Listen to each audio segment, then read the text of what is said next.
चलिए दोस्तों बात करते हैं सीखो नए क्वेश्चन के बारे में। इस क्वेश्चन में एग्जामिनर ने कहा 3 वर्ष पहले 5 सदस्यों वाले एक परिवार की औसत आयु 17 वर्ष थी।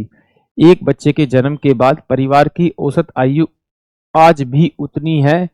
शिशु की वर्तमान आयु क्या है, ये एग्जामिनर मुझसे पूछ रहा है। तो चलिए आइए सॉल्व करते हैं।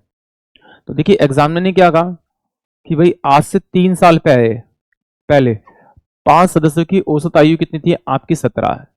तो टोटल उनकी आयु का सम कितना होगा, 17 पंजे 85 यानी 85 हो जाएगा। अब क्या क्या उसने कि अब एक बच्चा जन्म लेता है तो इसका मतलब सदस्य कितने हो गए, 6। और जो औसत आयु वो 17 की 17 ही है, तो 17 छिक्के 102 यानी कि टोटल उन 6 की एज का सम कितना हो गया आपका, 102 हो गया। बट देखिए ये जो 5 सदस्यों की आयु दे रखी थी वो 3 साल पहले दे रखी थी, यानी कि एक की 3 साल बढ़ा दूं, दूसरे की 3 साल बढ़ा दूं, तीसरे की 3 साल बढ़ा दूं, चौथे की 3 साल बढ़ा दूं और पांचवे की 3 साल बढ़ा दूं, यानी कि 5 दिया 15। अगर 15 साल इसमें बढ़ा दूं तो मेरे पास में 5 सदस्यों की औसत आयु आ जाएगी, 5 सदस्यों की आयु का सम आ जाएगा। तो वो टोटल कितना आ रहा है आपका, ये 5 सदस्यों का है और ये 6 सदस्यों का सम सो आ रहा है। तो इसमें 2 साल बढ़ गए, तो 2 साल किसके बढ़े होंगे, जो छठा नया पर्सन आया होगा, यानी कि ऑप्शन जो सी होगा वो इस क्वेश्चन के लिए करेक्ट होगा।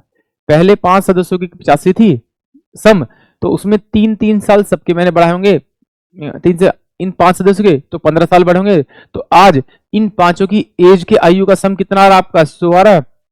बट जब मैं आज परिवार की आयु का सम देखता हूं तो मेरे पास में 102 आता है।